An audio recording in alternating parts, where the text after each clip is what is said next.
My connection to the Greenwich Public Schools is actually very long. I was PTA president at North Street Central Middle School and Greenwich High School. I was a member of PTA Council, and I sat on as liaison on what was then the Facilities Committee, the Minority Recruitment and Retention Committee, and the Safety Committee. I advocated for school budgets. I advocated for school projects.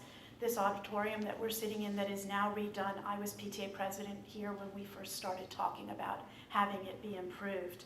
As a member of the Junior League of Greenwich, I developed and implemented the Partnership in Education literacy program, which has just finally been retired after 12 years. It was a family literacy program designed to take books on tape home after reading them one-on-one with a volunteer to allow children to read with their parents, that was in quotes for the audience, so that they could improve language literacy both for the parents as well as the students. As to why I am running, it is because I am passionate about education. I have the benefit of seeing the full arc K through 12. My son and daughter graduated from Greenwich schools. My son is a senior in college. My daughter graduated 2 years ago and is now living and working in Manhattan. I can tell you that we have a wonderful school system that has room for improvement, and I've seen the benefits personally. Thank you. Mr. Balduna. Sorry about that. For me, it all starts with my daughter. My daughter's in 5th grade at Riverside School. That's my personal connection. As I have seen her grow through her career at the schools, I've become more and more involved. I started earlier than 2nd grade, but in 2nd grade looking at her math problems that she brought home and recognized that there was not a clear pathway to achieve algebra, geometry, calculus, and beyond written in that curriculum that she was studying. So I worked with her teacher, I worked with the principal, I worked with the administration and the school board to try to get that curriculum changed in light of what it was doing or not doing for our students and what the Common Core coming into play.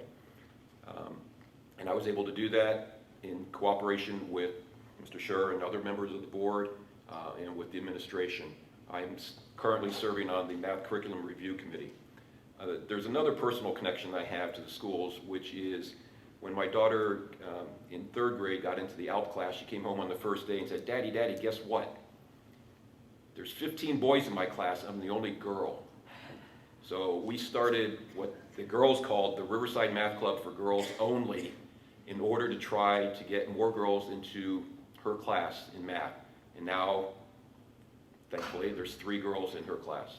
Oh, wonderful, thank you. Mr. Burns? In Greenwich for close to 10 years, and we chose here for a number of reasons, but the schools were certainly one of them. And I've got obviously 2 children in the district, still sitting in the back, go to sleep. We started in the pre-K program at Hamilton Avenue through the Magnet Lottery. I certainly know the importance of that program, having been through that with both of my children. We had a great experience at Hamilton Avenue. There's some great teachers there. There's a great sense of community. We thought we'd stay there only for pre-K, but because of that, we stayed longer. We became involved. I served as the PTA president. I served on the school governance council. After 4 years there, we've actually made the move over to Julian Curtis, which is our neighborhood school. As I mentioned before, I think that gives me just a bit of perspective. I love the parent involvement at JC and the fact that they embrace all students and all cultures. If you're interested, UN Day is on the 24th. But this change certainly gives me that perspective, and I understand not just the western part of town, but the entire town. And as I said before, that you represent the entire district on the board. You know, whatever we see for the successes and challenges, I think everybody can agree that there's room for improvement. Now, throughout my career as an attorney, I've worked on training, I've worked on communications, I've implemented digital solutions, but I've also worked with boards of directors for several nonprofits on governance issues. And I'm a regular attendee at the Board of Ed meetings, and I see that lack of cohesion and collaboration. And that's one of the reasons why I'm running. I think somebody needs to help offer solutions rather than asking hard questions. Thank you very much. Ms. Tan. I've lived in Greenwich for over 30 years, and I'm a teacher.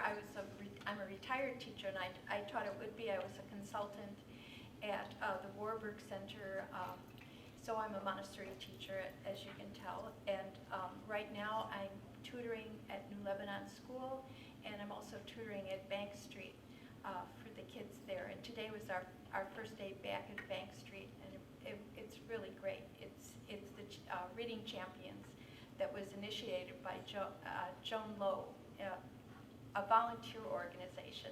Greenwich is a great town of volunteers. The reason I was encouraged to run for the Board of Education is because of my educational background, and also because I would be honored to represent the western side of town, the children there. But also, I mean, I've taught all types of children from everywhere, so I would represent all the children. But I'd like to keep New Lebanon on the table and not let it fall through the cracks as it has in other years. So that's why I'm running. Thank you. Okay, Ms. Erickson. I just started my 15th consecutive year as a proud parent of children in the Greenwich Public Schools. I have 2 current students at the high school and 1 who's a sophomore in college. I mentioned before, my first year as a kindergarten mom was in 1999 when redistricting and magnet schools were on the table. So I've been around long enough that history is now repeating itself. The short answer is I'm invested in the schools. I've been an active volunteer for those 15 years. I also served on the RTM for 13 years. I voted on 13 education budgets. In roles of PTA leadership, 2 years at Riverside and 1 year at Greenwich High, I've advocated for all schools. I was never more proud than when I was a Riverside School PTA president or on the board, I can't remember, but the Glenville School was proceeding along with their school building project. Mold was discovered at Hamilton Ave. The Glenville school community united behind Ham Ave and said, okay, you go first, your issues take precedence. And that just showed me the incredible community that we live in. You know, we've since, of course, built Ham Ave and Glenville, so both schools are thriving. You know, to me, I think the issue is, I think my kids were hurt by the turnover in leadership. I think it's imperative that we get this right. I think it's imperative that we set a tone at the top of respect for administration, of a proper civil behavior, that we can agree to disagree, but we move the ball forward because it is about the students, not about the adults. Thank you, Mr. The question was connections and then why on the board? Right. Yeah. My connections in Greenwich are remarkably deep. Our house is actually known as the education household. My wife and I are spending more time on education than anybody could imagine. I've lived in Greenwich for more than 20 years. I've been involved in education in Greenwich for more than 10 of those years. I've served 3 terms on the RTM. I was the alternate to the Education Committee. I have voted, like Laura has, for many education budgets. And then everyone knows that I've been serving for the last 4 years on the board itself. But on a personal note, I have a deep connection to the school system. I'm the only person up for election that has 3 children in the schools, 1 at each level. Our lovely daughter, Georgia, is in the 3rd grade at an elementary school. Hayden's in the 7th grade at a middle school. And Audrey is having a great 11th grade year at the high school. By the way, if you want to come see Shakespeare Cymbeline, it's coming up this Friday. Please come by. The reason that I want to continue is that I've cared deeply about the future of children. I've been advocating for new ideas continuously on the board, particularly my community schools program, and exploring how to be sure that we comply with the racial balance in a way that makes sense for Greenwich. I want to bring the experience and cohesion that the board desperately needs at this time of turnover and a new superintendent to the board. And I think we should have world-class schools in Greenwich, and I'm committed to making this vision happen. Thank you very much.